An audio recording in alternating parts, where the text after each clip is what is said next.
semuanya, balik lagi sama aku dan hari ini kita bakalan belajar IPA lagi as usual.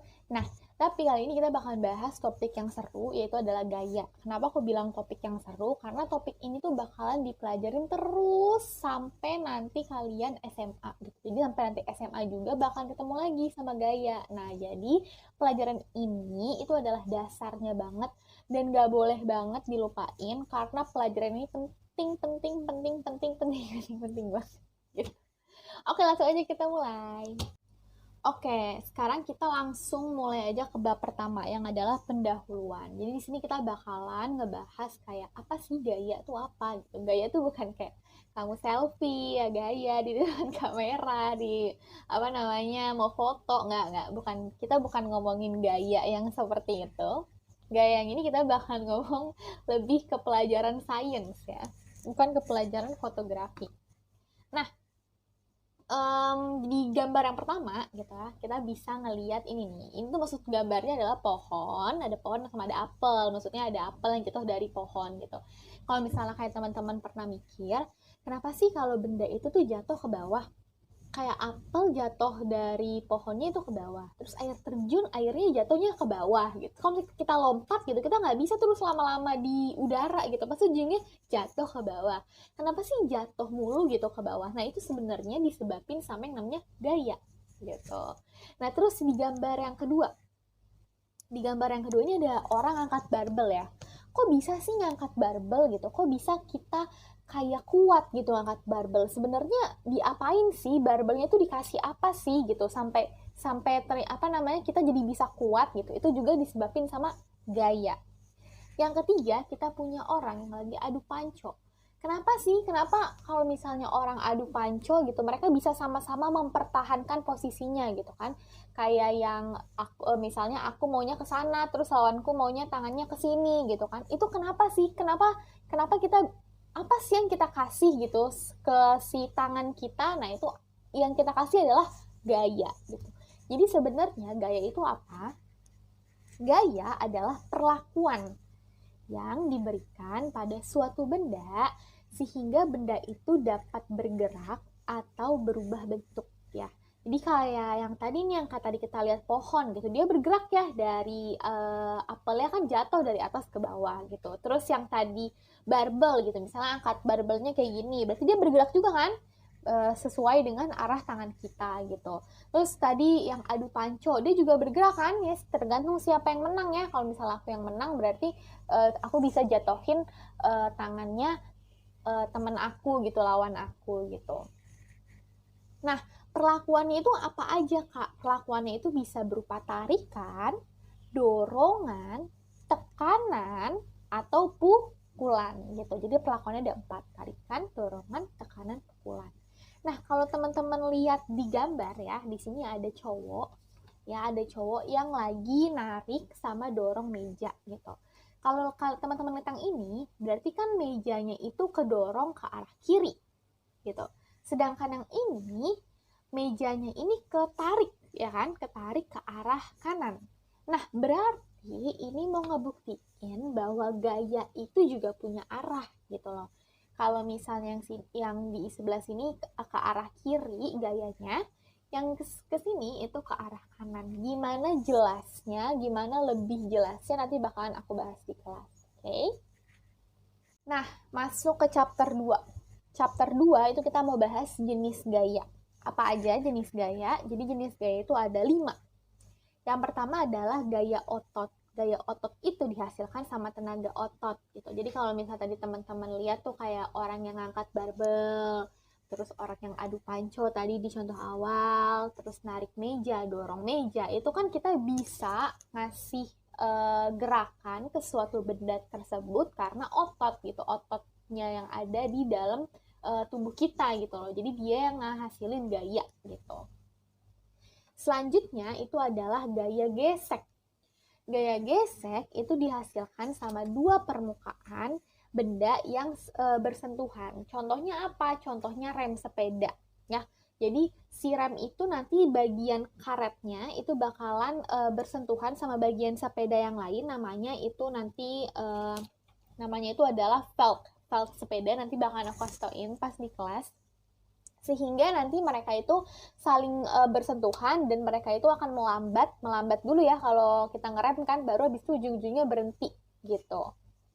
Next itu adalah gaya magnet. Gaya magnet karena namanya gaya magnet berarti dihasilinnya sama magnet. Ingat kalau misalnya magnet itu teman-teman pernah kalau misalnya beli magnet yang ada di kulkas atau teman-teman mungkin beli, magnet itu punya kutub ya, yang namanya utara sama selatan gitu. Nah, kalau misalnya kutub utara ketemu kutub selatan, nanti mereka akan tarikan. Makanya kan dihasilkan oleh tarikan atau dorongan magnet. Dorongan magnet itu terjadi kapan, Kak? Kalau terjadinya itu kalau utara ke utara, utara ketemu utara, atau selatan ketemu selatan. Jadi mereka nanti bakalan tolak-menolak atau sama-sama saling dorong gitu, sehingga nanti mereka memisah. Next adalah gaya gravitasi. Nah, ini dia adalah gravitasi yang tadi nyebabin kenapa kita itu kalau jatuh tuh ke bawah gitu ya. Karena sebenarnya bumi itu punya gaya gravitasi yang narik kita. Makanya kita selalu bisa ada di ini ya, selalu ada di ground atau selalu ada di bisa berdiri, bisa berjalan itu karena kita punya gaya gravitasi. Jadi kita nggak melayang-melayang tuh kayak di bulan gitu loh.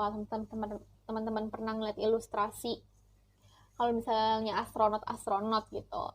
Karena di bumi itu kita punya gaya gravitasi yang bisa ngebuat kita tetap ada di tanah gitu, tetap ada di dasar gitu, karena ada tarikan dari si bumi. Next adalah gaya listrik. Namanya juga gaya listrik, berarti ditimbulkannya itu sama listrik gitu. Maksudnya gimana? Jadi ditimbulinnya tuh sama sumber energi listrik sebenarnya. Sumber energi listrik itu kayak apa sih, Kak? Kayak baterai, terus kayak aki, yaitu adalah sumber energi listrik. Nah, si sumber energi listrik itu nanti bakalan mengalirkan muatan listrik gitu. Jadi listriknya itu bisa bergerak gitu ke si alat-alat elektronik kayak misalnya ke kipas. Jadi nanti energi listrik berubah jadi energi gerak, atau misalnya ke ini ke mana ke lampu. Berarti nanti energi listrik berubah jadi cahaya, jadi panas gitu. Nah, bab 3 sama bab 4 itu tentang gaya mempengaruhi gerak benda dan juga gaya mempengaruhi bentuk benda. Nah, kan tadi itu kan sesuai sama ini ya pengertian dari gaya pada awalnya ya. Tadi aku ngomong bahwa gaya adalah perlakuan yang diberikan pada suatu benda sehingga benda tersebut dapat bergerak atau berubah bentuk. Nah, di sini gaya mempengaruhi gerak benda atau gaya mempengaruhi bentuk benda bakalan aku bahas lebih lanjut di kelas. Karena buat paham ini kita harus paham dulu bahwa gaya itu punya arah loh gitu. Jadi bakalan aku bahas di kelas. Kalian tungguin ya. Oke, sekarang kita akan bahas bab terakhir, yaitu ada listrik statis. Cepet banget ya udah bab terakhir, tapi jangan senang dulu, karena bab ini rada sedikit perlu imajinasi. Yaitu adalah listrik statis, gitu. Listrik ini bakalan kalian pelajarin sampai SMA juga, gitu. Jadi penanaman konsep listrik ini kalian harus benar-benar paham nih, karena gak bakalan selesai belajarnya sampai SMA, terus lagi. Bahkan nanti kelas 6 kalian ketemu lagi sama listrik gitu. Cuman nanti di kelas 6 itu lebih membahas listrik dinamis daripada listrik statis. Maksudnya gimana? Listrik dinamis sama listrik statis itu, ayo kita langsung lihat. Jadi, listrik itu punya muatan positif dan negatif. Maksudnya apa, Kak? Tadi kan aku udah ngomong ya, bahwa sumber energi listrik itu contohnya baterai. Coba teman-teman lihat baterai. Pasti pernah lihat nggak ada kutub positif sama kutub negatifnya di ujung-ujungnya. Nah, itu adalah maksudnya muatan positif dan muatan negatif, gitu. Listrik itu juga kebagi jadi dua. Yang pertama itu adalah listrik statis dan listrik dinamis. Jadi, dinamis itu artinya adalah bergerak. Jadi listrik dinamis itu adalah kumpulan muatan listrik yang bergerak terus-menerus gitu. Jadi kayak baterai yang tadi aku sebutin ya, aki itu adalah contoh-contoh sumber listrik yang dinamis karena dia akan terus bergerak gitu. Nah, mengalirkan listrik ke alat elektronik, ke mana? Ke remote, ya kan, kalau misalnya baterai. Nah, terus yang kayak listrik dari PLN sampai ke rumah kita itu juga adalah listrik dinamis karena dia bergerak terus gitu kan, mengalirin ke TV, alirin ke kipas angin, alirin ke AC, ya kan, alirin ke kulkas gitu. Kalau misalnya listriknya berhenti, itu yang kita sebut dengan mati lampu gitu. Tapi kalau misalnya listrik statis, statis itu artinya adalah diam. Jadi untuk mengaktifkan si listriknya itu kita perlu usaha. Dan sifatnya juga itu sementara gitu. Jadi nggak lama-lama gitu. Nah, contohnya itu adalah ini nih. Aku udah kasih contoh di sebelah kiri, yaitu ada ini ada laki-laki ya, dia ngegosokin penggaris ke rambut gini kayak gini. Terus sampai lama, nanti penggaris ini diletakin nih sama potongan kertas ya. Anggap ini potongan kertas ya teman-teman. Anggap ini potongan kertas. Karena kalau kertasnya kegedean nggak bisa ditarik, jadi harus yang kecil-kecil aja. Nah, dideketin nanti lama-lama si kertasnya itu tetap bisa nempel gitu loh. Kok bisa? Padahal kalau misalnya nggak digosokin ini nggak bisa ya, nggak nempel. Karena kan si penggaris ini nggak punya sifat magnet gitu. Kenapa alasannya kita lihat di slide selanjutnya. Oke, jadi sebenarnya ini adalah suatu konsep yang kalian bakalan pelajarin di SMA. Coba kita baca yang pertama ya, penggaris bermuatan netral. Maksudnya gimana kan? Netral tuh apa? Jadi gini, aku butuh kalian untuk sedikit berimajinasi, oke? Jadi yang namanya suatu benda itu, semuanya itu punya muatan. Cuman kalau nggak diapa-apain, diemin aja nih, nggak ada yang digosok-gosok, atau dibakar, atau diapain gitu ya, semuanya itu bermuatan netral. Netral itu apa? Netral itu adalah positif sama negatifnya sama. Jadi nggak ada yang lebih positif, nggak ada yang lebih negatif, ya sama aja gitu. Nah ini aku coba buat ilustrasi, kelihatan nggak ya? Nah, di sini ada positif sama ada negatifnya. Positifnya satu, negatifnya satu. Makanya penggaris ini kalau nggak diapa-apain, ya didiamin aja, itu adalah netral posisinya gitu. Lalu, aku akan ngegosok-gosokin ini ke rambut gitu. Oh ya, by the way, yang negatif ini namanya adalah elektron. Yang positif ini adalah namanya proton gitu. Pas aku gosok-gosokin ke rambut, rambutku juga punya muatan dan rambutku ini juga netral gitu karena nggak diapa-apain gitu kan. Jadi dia netral dan pas aku gosok-gosokin kalau tadi kan aku bahas ya positif sama negatif nih. Ini elektron, yang ini proton. Nah, yang bisa pindah-pindah ya, pindah dari satu benda ke benda lain itu adalah yang negatif atau yang elektron. Jadi pas aku gosok-gosokin gini, elektron dari rambut pindah ke penggaris gitu. Jadi elektron dari rambut pindah ke penggaris sehingga sekarang penggaris itu muatannya negatif. Loh kok Kak? Nih kita aku gambar lagi nih. Nih, kan tadi kan elektron dari rambut pindah ke penggaris. Nih kalian teman-teman bisa lihat nih. Sekarang negatifnya di banyak ya. Negatif tadi ada 2. Sekarang positif 1. Jadi menangan mana? Kalian kalau misalnya belajar matematika, minus 2 tambah 1 sama dengan minus 1. Berarti muatannya si penggaris sekarang jadi negatif gitu. Nah, jadi muatan yang negatif ini kita tempelin di kertas. Tadi kertas juga punya muatan ya. Kalau nggak diapa-apain kertas muatannya apa? Netral. Ada plus 1, negatif 1. Jadi dia netral. Nah, pas kita deketin nih, dia kan muatannya negatif nih. Dia muatannya negatif. Kalau negatif itu tarik-menariknya sama siapa sih? Ada yang tahu? Negatif itu tarik-menariknya sama positif. Sedangkan sama negatif dia kan tolak-menolak gitu. Jadi, pas ini dideketin yang muatannya negatif, terus ini yang muatannya netral gini, yang positif bakalan positif dia bakalan tarik menarik nih sama si yang ini yang lebih negatif gitu. Sedangkan yang negatif ini dia bakalan menjauh karena dia ketemu negatif juga kan. Jadi yang negatif ini bakal menjauh sehingga kayak gini jadi. Bentar ya.